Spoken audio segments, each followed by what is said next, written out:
I looked at prescription of PrEP very much like I did the prescription of Narcan.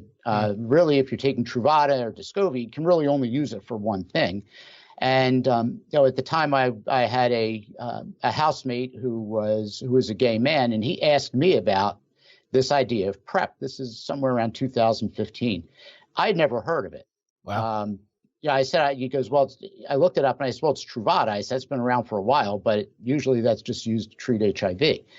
And he's like, no, I'm hearing more about this. It's supposed to prevent HIV. So when I did the research into it, it was like, wow, it does. They had trials in Africa over 2010, 2012 that showed these phenomenal results, but it was failing to get traction here in the United States. I can never understand why.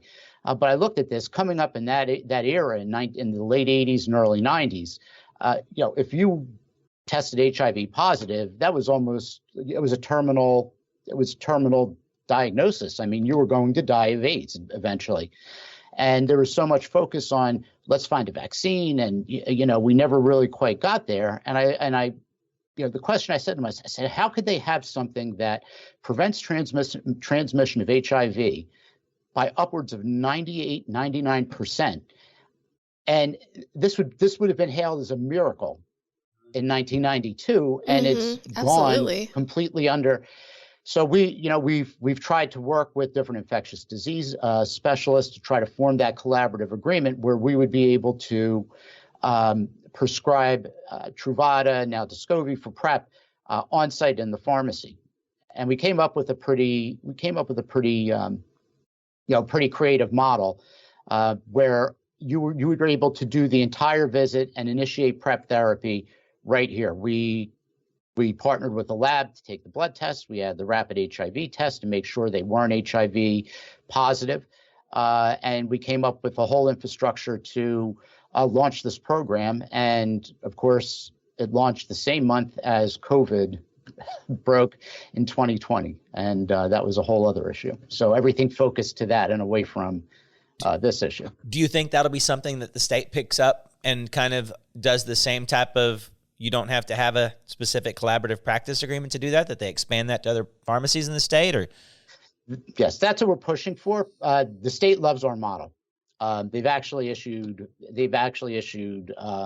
statements on it. They say this is the model of how we should be addressing the HIV crisis in New Jersey. And Governor Murphy had an HIV-free by 2025 initiative, but again, that was pre-COVID when all the resources and attention sort of switched.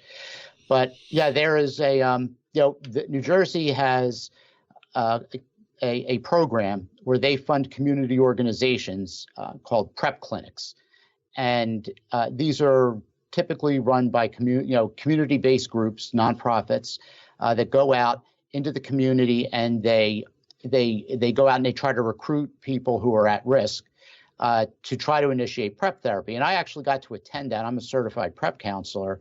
Okay. And in doing that, I learned about how difficult it is for these community organizations to get patients from acceptance through all these different steps that they have to take.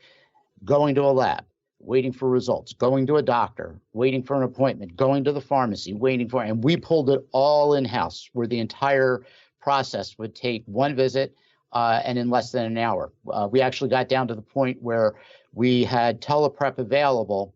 So when we got done working the patient to the point that they were ready for their visit, we could have the visit immediately on a pad, and the patient walks out with their first prescription for PrEP in hand.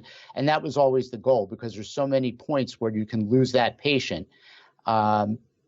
This model really helped, and the centralization of the data that the state was trying to collate, the PrEP centers, the PrEP clinics that the state was funding, the patients would go to a pharmacy and they'd sort of just disappear. They would lose contact with their PrEP guidance counselor, but right. When we brought those two entities together in one collaborative unit, there's a lot of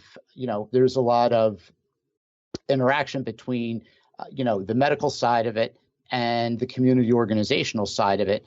And if we see that a patient's coming up on their final refill of PrEP, we had the ability to tell the PrEP navigators, listen, you need to touch base with so-and-so. We've got to get their doctor's appointment before the end of the month. And that really improved outcome and the amount of patients that were remaining and refilling PrEP on a regular basis.